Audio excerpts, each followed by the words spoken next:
Está no ar, a bola não para você aqui no canal de São Paulo, você que assiste através da Vivo TV, canal 18 Digital, 26 Vivo Fibra, também assiste através do site do canal de São Paulo, canalsp.com.br, ou no meu canal no YouTube, canal do Fred Júnior, você assiste toda segunda uma entrevista inédita para você. E no canal de São Paulo, com direito a reprises na programação, por exemplo, na terça, 10 da noite, quinta às 15h30, sábado, 21h30, você pode assistir o nosso programa A Bola Não Para. Dessa semana, com o técnico Osmar Loz, é o nosso convidado aqui do nosso programa, para a gente falar um pouquinho de futebol. E Osmar, claro, contar as suas passagens, que sempre teve um início na categoria de base, como treinador, e depois surgindo aí, tendo oportunidade em times principais. Loz, muito obrigado por estar aqui no nosso programa. Quero que você fale um pouquinho do seu começo de carreira, o porquê ser um auxiliar técnico no início, trabalhar em base, ser técnico de futebol, como tudo isso surgiu para você. Seja bem-vindo aqui ao programa, Loz. Prazer, Fred. Obrigado pelo convite. Obrigado. É sempre bom a gente estar num ambiente gostoso e que a gente possa falar sobre futebol, sobre a carreira, sobre as coisas boas que a gente passa, né? Sim, porque, de modo geral, são sempre expostos às coisas que a gente faz não tão bem, né? Ou aquela que pro mundo externo... Só no dia a dia você não tem chance de contar um pouquinho da... Então, eu comecei muito cedo. Comecei com 19 anos no Internacional, trabalhando nas categorias de base e passei praticamente toda a minha formação como treinador no Internacional. Foram 18 anos, né? Em duas passagens. Você é de Passo Fundo. Sou de Passo Fundo, interior do Rio Grande do Sul, terra do Filipão. Sim. Kita, centroavante, que foi campeão com a Inter de Limeira. China, que foi capitão Sim. pelo Grêmio não no Mundial, mas foi durante, às vezes, na Libertadores, uma cidade que aflora bastante esportistas, né? O pessoal do vôlei, né? Sim, também, tem bastante gente lá. E 18 anos, 15 anos na primeira passagem, depois mais 3 anos numa segunda passagem, me transferi para o Juventude durante essas duas passagens, para o Desportivo Brasil, um time que era da Traffic na época, aqui do interior de São Paulo, e posteriormente a Fluminense e para o Corinthians, né? Tá. Agora mais recente, dentro do Corinthians ainda tive a oportunidade de trabalhar no Bragantino. E agora mais recente mesmo, nessa temporada no Guarani. Legal. Mas no Internacional, uma passagem, né, longa, extensa, na base, né, Loz? A gente sabe que a imprensa no geral e o torcedor no geral não observa e não sabe o trabalho que existe na categoria de base e o trabalho que dá trabalhar na categoria de base. Eu queria que você falasse um pouquinho dessa caminhada, né? O Inter que sempre trouxe grandes valores ao futebol brasileiro, né? Da base do Internacional, que é sempre valorizada nesse sentido de revelar jogadores, mas não o trabalho que é feito para se revelar esses jogadores. Eu queria que você contasse um pouquinho pra gente como que é esse trabalho feito. A gente sabe que o futebol está passando, algumas coisas estão mudando, a gente fala com outros treinadores, o comportamento do atleta, antes era de um jeito, agora é de outro. A forma de se conversar antes era um jeito, agora é outro. Empresário, pai de atleta, que é o famoso pai de Miss, sempre tem essa dor de cabeça. Queria que você falasse um pouquinho, Loz. Fred, o processo de mudança que a gente vem presenciando, vivenciando, né, na realidade, porque a gente faz parte desse processo de mudança, no Internacional veio junto com o Fernando Carvalho, Sim. Que foi presidente e que deslumbrava. Tinha um filho que era jogador, que era o Marte, e o limite dele chegou um dia que nós fomos jogar Grenais e cada terminava, tinha que tirar a camisa e dar para o próximo time, tirar a camisa e dar para o próximo time. Ele disse, olha, desse jeito não tem como sobreviver formando jogadores.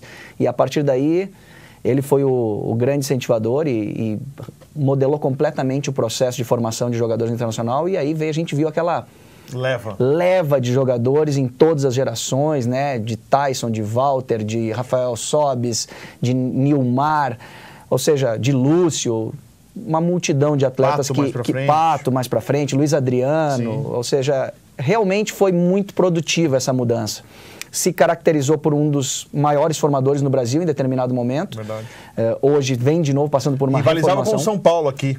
São Paulo e Vitória da Bahia. Eu acho que eram os três grandes clubes daquele momento. No início aí da década de 2000, eram os principais. Mas tudo isso realmente vem passando por um processo de mudança. Quando a gente tinha os meninos à nossa mão, naquele momento, o dia a dia era uma mesa de sinuca, era um baralho, era muito mais fácil de conviver, de trocar informações. Hoje em dia, com o celular na mão, a gente acaba muitas vezes trocando uma mensagem de texto estando no mesmo ambiente, né? Então, o atleta dessa nova geração, que se chama aí pelo geração Z, os caras estão chamando, né? Geração Y, já nem sei mais qual geração é que está vindo. Está no Y agora. Então. Já está. Daqui a pouco já vai. Alfabeto. E a gente vê essa geração hoje muito mais ligada à tecnologia. Sim. Se o treinador quiser ter esse contato, vai precisar interpretar isso, vai precisar viver disso. As mudanças das leis também foram outro processo que interferiu diretamente na formação de atletas no Brasil. Eu acredito ainda que o futebol brasileiro ele ainda está se adaptando a essa nova forma de fazer um primeiro contrato com 16 anos, de no princípio ter o clube formador como uma das seguranças, mas posteriormente você só pode fazer um contrato de 3 anos, ou seja, quando o menino tiver com 19 você já corre o risco de perdê-lo novamente.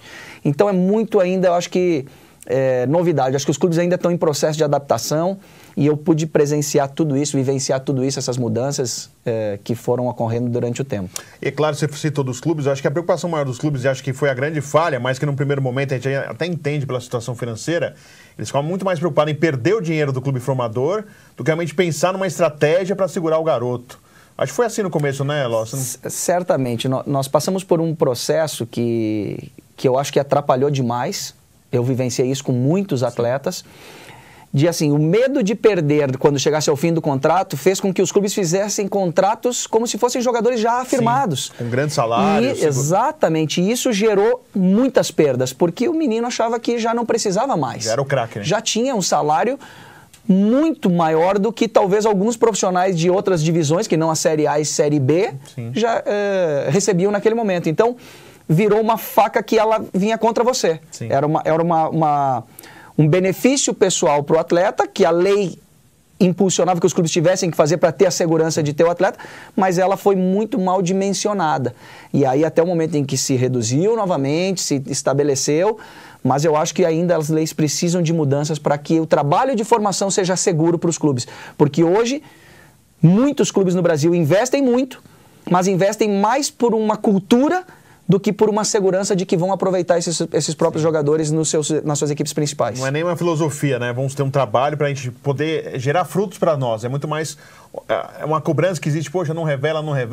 Vê o outro clube rival revelar e não revelar. E aí existe essa cobrança. Muito mais do que uma filosofia de trabalho, né, Lócio? Muito mais. Eu acho que é uma cultura. O clube já teve no passado, né? Sim. Já teve algumas situações que expuseram que ele foi um clube formador ou uma geração. Quantas vezes a gente vê uma geração ser vencedora, né?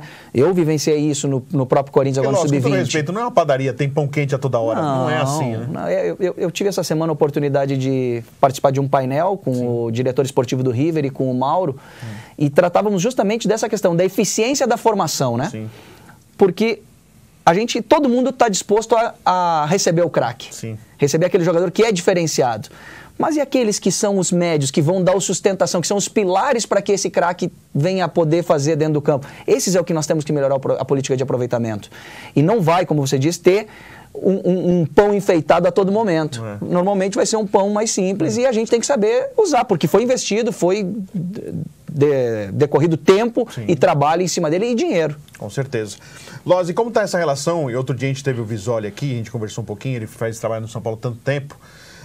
O pai de Miss, ele fala que o São Paulo conseguiu, de certa forma, meio que os empresários, se afastar um pouco naquele dia a dia lá em Cotia.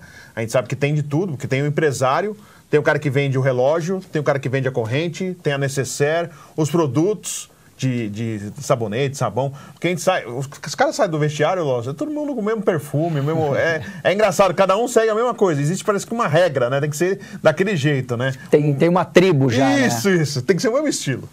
Como que faz esse momento? Porque tudo isso se aproximou muito, né? Até porque, pelos números envolvidos, como a gente está falando, aparece gente de tudo quanto é tipo, querendo, entre aspas, se aproveitar do garoto e do pai do garoto, e o empresário acaba facilitando em alguns momentos esse contato.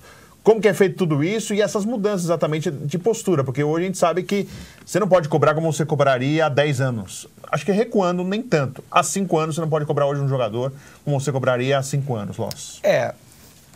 Efetivamente, eu acho que esse problema do pai de Miss, ele é mais recorrente nas idades bem menores, ali com 10, 11, 12, até os 14 anos, digamos assim. Porque até os 14 anos não existe segurança alguma hoje no Brasil. Nem o empresário está muito disposto a investir naquele momento. Não sabe o que vai virar. E o clube, muitas vezes, então, aí o trato é mais do clube com o pai. E aí tem sim um problema sério, porque todo pai é pai de um craque. Ele queria ter sido jogador, não foi. Exatamente, vive um sonho de família, muitas vezes é a oportunidade que a gente também não dá social, sim, de ascensão social dentro do país, né? É uma forma. Uma realidade, né? E o que a gente vê exposto na mídia é justamente os casos de sucesso, a gente não vê os casos de insucesso expostos. Sim. Então faz com que isso seja muito recorrente. No tempo passado, sim. Se nós pegarmos aí há 10 anos atrás, onde os empresários atuavam menos, realmente tinha um problema muito grande de treinadores e estruturas serem cobrados porque o filho não estava sendo aproveitado ou porque estava sendo preterido, porque tinha questões pessoais, perseguido. E efetivamente não é, né? Ficou comprovado que aqueles que... Eu sempre digo a todos os meus amigos, né? Porque isso é uma coisa que culturalmente é difundida pela sociedade, sim, que tem sempre um jeitinho, que sim, tem sempre um empresário, um esquema, e na realidade não. Sobrevive aquele que é bom. É a lei do mercado. Sim. O cara que for bom, ele vai ter mais resposta, vai ter melhores oportunidades e, consequentemente, vai ter mais chance de atingir o sucesso perante aquele que está faltando algumas coisas. Hoje em dia, a gente tem os empresários nessa relação como intermediário. Acho que já se criou uma barreira muito grande, se tentou distanciar o empresário, sim, mas efetivamente o clube entendeu, acho que nos últimos anos, que o empresário ele tem que ser um aliado. É um mal necessário, vai. Tem que usar, porque é ele que tem a gerência. O pai hoje não procura mais o clube, ele procura o empresário. Então isso faz com que o clube tenha que ter essa relação próxima, de confiança, de segurança. É claro que tem empresário bom e tem empresário ruim, como tem jogador bom e tem jogador ruim, como tem treinador que não é bom e tem treinador que é muito bom. Então tem que selecionar e tem que entender esse processo. A parte mercadológica do empresário, hoje não tem uma lei que sustente o empresário com o atleta. Então, quando a gente vai fazer essa cobrança mais ríspida, mais dura, mais direta, a gente tem que ter um cuidado muito grande. Por quê? Porque muitas vezes o atleta dali sai, o empresário já encosta, diz, não te preocupa, eu tenho um clube para você, se ali não der certo, lá no outro a gente vai, já tem um clube que está te querendo. E isso acaba muitas vezes fazendo com que essa evolução seja travada, porque sim, ele fica assim, não, tudo bem, eu estou seguro. É o que nós falamos anteriormente da questão financeira. Eu ganho já o valor que meu pai não ganhou a vida toda, para que eu preciso me esforçar mais? Sim. Nesse caso, acaba sendo a mesma medida. Se eu tenho um clube que está interessado em mim, eu posso fazer só isso que eu estou fazendo aqui nesse clube. Porque se esse aqui não gostarem, eu vou para o outro. Exatamente. É incrível, né? E tem essa acomodação em relação ao valor financeiro e tem essa... falta segurança, entre aspas. Se sente seguro. Tipo assim, se não dá no clube A, vai dar no clube B. Se não dá no clube B, vai dar no clube C. Porque o empresário, a maioria vende esse tipo de cenário porque sim, é o jeito de ele só consegue o lado humano para cativar. Sim. Tem um contrato, mas é um contrato que a gente sabe que hoje valor tem muito pouco. Claro. Estamos falando com Osmar Loz aqui no programa Bola Não Para. É sempre bom a gente saber dessas coisas de bastidores, até para o torcedor entender. Não é fácil, viu? Todo mundo vê dentro de campo, acho que é fácil. Trabalhar no futebol não é fácil e é bom você entender um pouquinho, até conversando com quem que sabe e acompanhou muito a categoria de base. No próximo blog a gente vai falar já do Osmar Loz, técnico de futebol, o que ele pensa a respeito dos seus trabalhos já realizados. A gente já volta aqui no A Bola Não Para.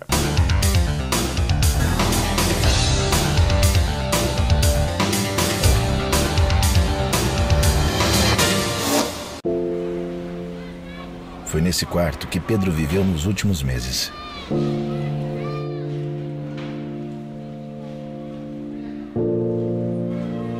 Pedro tinha câncer.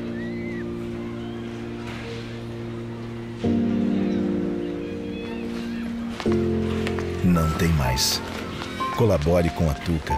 Há 20 anos, ajudando crianças e adolescentes a voltarem para casa sem câncer.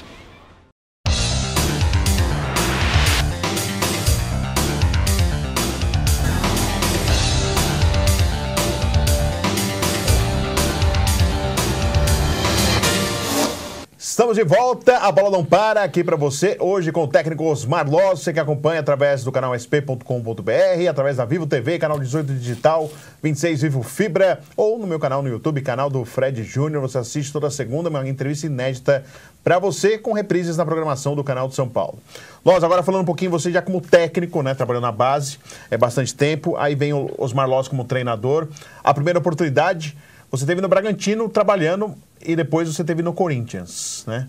Queria que você falasse Já o Corinthians, né? Já vem... Claro, você trabalhou no Internacional, que é outro grande clube, mas esse tamanho Corinthians, né? Essa cobrança Corinthians, e muito condicionário quando você começou no profissional, Loss.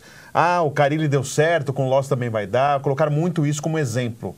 Isso, de certa forma, atrapalhou, Loss, o seu trabalho dar certo ou não? Você achou que faltou paciência em relação a você no Corinthians?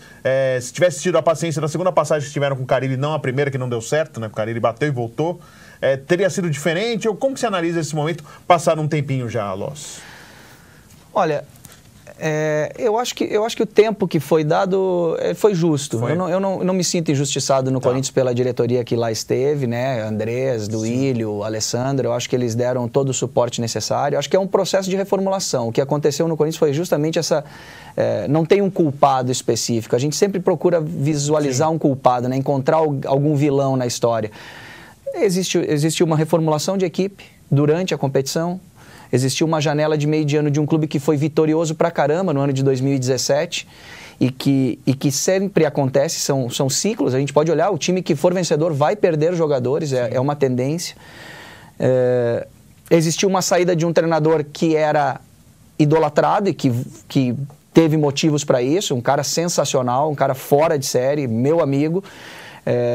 Tudo isso gerava uma expectativa de muito sucesso. Sim. Talvez também o sucesso que eu tenha tido na base do Corinthians tenha impulsionado para que a cobrança fosse maior, a necessidade de responder do mesmo jeito que eu tinha tido na base o sucesso, né? Sim. Tudo isso eu acho que é um mix de situações que vieram a trazer uma fragilidade quando os resultados iniciais não apareceram. Acho que tudo o que a gente poderia ter feito naquele momento de reformulação foi feito. Nós não podemos esquecer, eu sempre digo, eu durante treinador eu nunca listei isso, porque eu sempre defendi a instituição e o ambiente de trabalho, mas Fagner e Cássio não devem ter jogado 50% dos jogos que eu comandei, e a gente sabe o quanto são importantes e são referências, né? Balbuena, que era talvez um dos principais zagueiros da época. Ou seja, foi um período muito conturbado, uma mudança integral de um sistema defensivo que era o grande pilar do Corinthians. Verdade. Então, tudo isso traz dificuldades. Uma mudança de comissão técnica inteira, não foi a saída só do Fábio. Saiu todo mundo. Saiu todos os profissionais. Nós reformulamos o departamento de futebol. O goleiro, Mauri. Cuca, Mauri, assim como os jogadores. Então, tudo isso trouxe mais dificuldades. É claro que eu sei que os resultados, na minha avaliação, eu poderia ter feito algumas coisas hoje que eu percebo que talvez tivessem trazido os melhores resultados. Isso incomoda? Puxa, eu poderia ter feito diferente? Incomoda. A gente muitas vezes não tem o time exato dessa mudança, né? Porque é um ambiente inteiro. Mas isso é a experiência que vai te trazer? Óbvio. Certamente... Já você, no próximo, você faria já diferente? Já está melhor preparado. Parecida, igual. Situação parecida, o cara já vai tomar medida muito antes de esperar a coisa sair do controle. Então, de certa forma, Loss, desculpa até te cortar, isso te gera uma perspectiva positiva. Poxa, tudo bem, eu estive no Corinthians, tive essa oportunidade, mas agora quando estiver num outro clube e acontecer algo parecido, eu vou fazer desta maneira. Acho que isso é o lado positivo da experiência que você teve no Corinthians, a gente pode falar isso? Sim, eu não tenho dúvida, Fred, porque se a gente pegar o último trabalho agora no Guarani, por mais que alguns digam que não foi como esperado, nós pegamos um time que veio da segunda divisão há 6 anos sem disputar a primeira divisão do Paulista, e na 6ª rodada nós tínhamos a pontuação que garantiu o clube na primeira, que era o grande objetivo do clube, pro Guarani no momento. O grande ápice do Guarani era para fazer a Série B. Vencemos o campeão paulista, o Corinthians, vencemos o vice-campeão, o São Paulo, fizemos grandes jogos e fizemos jogos não tão bons, porque foi um time inteiro contratado. Foram 25 jogadores contratados. Ficaram 3 jogadores do Guarani da temporada passada de Série B. Então, acho que tem que olhar esse lado positivo. Pesou muito a derrota para a Ponte mesmo, Loss? Pesou demais. Na minha avaliação enquanto treinador no momento, eu acho que foi isso. Não tem outro porém, porque os planos estavam atingidos. Nosso plano interno era a manutenção do Guarani com segurança, sem passar sufoco. E que era um objetivo traçado não só por vocês, não, pela diretoria. Quando eu fui contratado, foi esse ponto colocado. Nós não podemos passar sufoco. E esse clássico... Tudo que é falado no início não é o que acontece, às vezes, no momento de uma derrota. Exato. E esse clássico contra a Ponte, onde a Ponte foi superior, principalmente no segundo tempo, até o momento do primeiro gol da Ponte, eu acho que o jogo era muito equilibrado, talvez até o Guarani um pouco melhor. num ambiente em que nós estávamos no campo do adversário, com torcida somente do adversário. Então, tudo isso nos levou para uma situação, é claro que o resultado foi muito ruim, não era o esperado, não era o planejado, até porque a gente tinha chance de classificação naquele jogo ainda. Sim. Mas futebol, quando ele é movido por paixão e quando quem comanda tem muita paixão, acaba tomando decisões, na minha avaliação, intempestivas. E aí chega para você e fala assim, ó, Loz, infelizmente não vamos continuar, tal, é assim, e não há uma explicação, Loz, assim? O futebol, Fred, não tem muito, né? Quando se chega nessa hora... Ou você já foi, poxa... Eu sabia que o resultado poderia acontecer, esse tipo de situação, porque não era um resultado esperado. E é um resultado muito forte para uma cidade que vive de um clássico como Campinas. 2 equipes apenas, né? Exato. No Corinthians, ainda voltando, Loz, muito falou assim, o Loz vai voltar para a base, vai ser auxiliar, tal. Você pensou em dar um passo para trás? Ou não? A partir do momento que você virou treinador, aí eu não vou dar esse passo para trás, vou seguir o caminho para frente. O que você pensou? Se teve essa dúvida, você pensou a respeito, Loz? Não, Fred, logo que eu fui tirado do comando da equipe, né, após o jogo do Ceará, eu, no entanto, que voltei a ser auxiliar. Sim, eles com o Jair. Isso. Acabamos optando, assim, talvez até pelo ambiente, para não deixar o último treinador, talvez ficasse uma situação meio complexa, mais constrangedora a mim do que para os demais. Fui para a Europa, tive a oportunidade, o Corinthians me proporcionou a saída para a Europa para estudar, fiquei 45 dias, tive a oportunidade de conhecer várias escolas lá, de mais variada forma de se jogar, de mais variados países. E quando eu retornei, surgiu juntamente com esse retorno o convite do Guarani. Eu conversei com o Andrés achava que era uma boa, não tinha ainda o retorno do Fábio definido naquele momento, não teria o menor problema, deixei isso muito claro. Eu acho que o Fábio é um treinador que oportuniza os seus auxiliares a trabalhar de fato. Se tivesse talvez o retorno dele confirmado antes, talvez eu tivesse permanecido, porque para mim era muito importante ter um treinador que desse essa oportunidade como o Fábio me deu em 2017. Mas como o futebol, o tempo muitas vezes não é gerido por nós, acabou vindo a oportunidade e eu acabei aceitando a questão do Guarani. Agora tive o convite para retornar ao Sub-20, acho que não é o momento. Eu quero entender o que o mercado pensa sobre o Osmar Loz no futebol profissional. Eu acho que eu tenho muito para dar às equipes que eu possa trabalhar e acho que a tendência é a gente ter a busca pelo sucesso logo em sequência. A concorrência é muito forte, né, Loz? Quantos técnicos aí estão desempregados, buscando um time?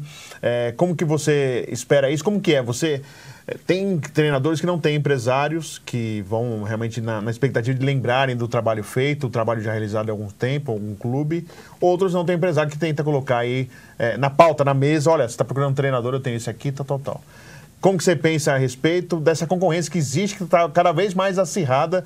São os jovens como você, Loz, são os mais experientes que estão aí no mercado em busca de uma oportunidade. Fred, eu procuro ter tranquilidade nesse momento, né? Faz 2 meses que eu saí do Guarani, graças a Deus, tive oportunidades concretas, eu optei por esperar uma outra oportunidade. Porque tem isso também, né, Loz? Às vezes a gente quer já logo começar um outro trabalho e pode acontecer o que aconteceu num clube anterior, rapidamente já sair, né? Não é legal, tem que tentar entender. A gente nunca vai estar internamente para saber o que está acontecendo, mas externamente a gente consegue filtrar algumas coisas. Eu fiquei muito feliz porque em 2 meses são 3 convites concretos, né? 3 propostas concretas e graças a Deus eu tenho a oportunidade de selecionar um pouco hoje aonde eu quero trabalhar. Mas eu vejo que o que faz essa concorrência prevalecer é aquilo que você tem de história no futebol. São 25 anos, um cara que você não vai ver história aí, todo mundo que tem momentos positivos vivenciados comigo, desde os atletas até os dirigentes. Sou um cara que defende o clube com unhas e dentes, sou um cara que sou franco com o clube, sei defender externamente, porque isso eu achei uma coisa muito importante. Muitas vezes a gente vê algumas pessoas saindo e apontando a arma para o clube, e isso eu acho que num próximo clube pode gerir de uma forma negativa. Eu acho que os bons sempre vão ter vez. Legal. Loz, claro que quando a gente vai trabalhar, a gente pensa, olha, eu gosto de jogar desse jeito, eu vejo futebol dessa maneira. Aí você chega no clube, não tem aquele jeito que você imagina, e você tem que se adaptar para poder fazer um esquema de jogo. Como que você pensa o futebol? Como que você gosta de um time? Um sonho, poxa, eu gostaria que meu time jogasse dessa maneira. Como que você pensa, Loz? Fred, sempre o treinador tem que estar adaptado àquilo que tem. Sim. Muitas vezes não é uma seleção que o cara escolhe as posições e a característica. Os jogadores, a maioria estão lá, você consegue pontualmente contratar 2 ou 3 jogadores na maioria dos casos, né? Eu gosto de um futebol agressivo no sentido de intenso. Uma referência que a gente pode pegar hoje é o Diniz e o Sampaoli. É claro que eu sou um pouco mais cuidadoso com o sistema defensivo, não seria tão exposto quanto eles, mas são treinadores que têm o comportamento que eu acho que o jogador tem que ter, de agredir, de pressionar, de encontrar espaço. Gosto de transições, de um jogo um pouco mais vertical, no sentido de ser mais direto a buscar o gol, não tão... tocando a bola. Não, acho que tem que tocar. Mas não por setores, começa na defesa, vai. Mas eu acho que assim, o futebol ele nos mostra que os gols acontecem em 85% das vezes enquanto você tem, desde o momento que você recuperou a bola até o momento de fazer o gol, 15 a 20 segundos. Tá. Se eu vou fazer uma posse, eu vou contrariar a lógica do jogo. Sim. A lógica do jogo diz que são 20 segundos, por que eu vou ficar 50 segundos com a bola agora? É claro, tem que ter o filtro. Se em 20 segundos eu não desequilibrei o adversário, não tem por que eu atacar com ele equilibrado. E aí a pessoa tem que ter posse, girar o jogo, vai de um lado, vai para o outro, para tentar os desequilíbrios. O jogo é desequilibrar o adversário. Tá. Se você consegue desequilibrar mais rápido, melhor, porque o espaço é maior. Se você demora, você vai ter que ter muito mais recurso técnico, muito mais capacidade do atleta de gerar esses desequilíbrios. Gosto de uma linha de defesa sólida, que se sustente bem, de a gente sempre estar com o adversário, com o portador da bola sempre incomodado, porque é ali que acontecem as recuperações da bola. E quando tem o jogo, um jogo de muita amplitude, um jogo de jogada de ultrapassagens, de infiltrações e de troca de corredores. Esse é o que eu preconizo no jogo ofensivo. Legal. E às vezes não dá pra fazer, né, Loss? Tem horas que não. E aí tem que mudar e aí você não sente nada constrangido em ter que mudar se precisar. Não, porque isso vai de acordo com o que você tem de ferramenta, o que você tem de oportunidade dos atletas, né? A gente tem uma ideia de jogo. Muitas vezes esses jogadores conseguem se adaptar a essa ideia, muitas vezes não, você tem que moldar a sua ideia de jogar. O importante é a gente fazer o mais qualificado possível dentro daquilo que você tem dentro do seu plantel de atletas. E já chegando no final da nossa conversa, técnico estrangeiro, como que você avalia aqui no Brasil? A gente percebe, conversando com os treinadores, não é resistência, é porque se enaltece muito o técnico estrangeiro quando vem aqui, e acho que o treinador brasileiro fica chateado que, poxa, não se fala como se fala num técnico estrangeiro. É só isso mesmo, Loss? Ou você vê de que forma um técnico estrangeiro no Brasil? Eu acho que o grande ponto que a gente tem que apontar, Fred, é assim, o direito do trabalho nos países que eles estão. Por exemplo, hoje na Europa, o treinador brasileiro não tem o direito de trabalho adquirido lá. Sim. Não pode comandar praticamente nenhuma das ligas europeias. Hoje, se vem um português ou se vier um inglês, ele vai poder trabalhar na CBF. Sim. Então, isso é o primeiro ponto. Agora a CBF está começando a caracterizar em função das licenças que ela mesma está promovendo. Esse é o primeiro ponto. Se eles têm o direito de trabalhar aqui, nós temos que ter o mesmo direito lá, ou então é vedado a todos. Tá. Esse é o ponto. Acho que a competência, ela não importa se é para brasileiro ou se é para estrangeiro. Tá. Os bons treinadores, a competência dentro do dia a dia, dentro das suas equipes, dos seus resultados, vão fazer perdurar o seu trabalho e valorizar o seu trabalho ou não. Não vejo problema nenhum, acho que as críticas muitas vezes elas são demasiadas com os brasileiros e minimizadas com os estrangeiros. Muitas vezes quando se perde um jogo, um brasileiro se crucifica e quando um estrangeiro, não, tem que ter calma, está implantando a filosofia. O brasileiro também tem filosofia, os treinadores brasileiros também têm ideias de jogo muito claras, são preparados, porque um treinador que consegue atingir resultados com uma equipe que muda 60% a 70% a cada temporada, não é a mesma coisa do que, por exemplo, nós temos hoje no final da Champions League 2 treinadores que estão há 5 anos no comando e não tem nenhum título ainda conquistado. Mas tem as mesmas equipes sob seu comando, os mesmos dirigentes, as mesmas pessoas. Então, essa é a grande diferença. Tem que se dar tempo ao trabalho e muitas vezes o tempo ao trabalho no Brasil são 3 jogos. Osmar Loss, muito obrigado por participar aqui do nosso programa. É bom a gente sempre falar de futebol e conhecer um pouquinho mais o profissional. E boa sorte, desejo sucesso para você na sua carreira. Obrigado, Fred, pelo convite. Bate-papo muito bacana. Sucesso para você. Um bom 2020 aí. Legal. Agradecendo ao Osmar Loss, técnico, já mostrou já suas credenciais na base, muito tempo no Internacional e agora em grandes clubes aqui no Brasil, em São Paulo, no Corinthians e no Guarani, por exemplo. Voltamos na semana que vem com mais um programa inédito, sempre falando de esporte para você no A Bola Não Para.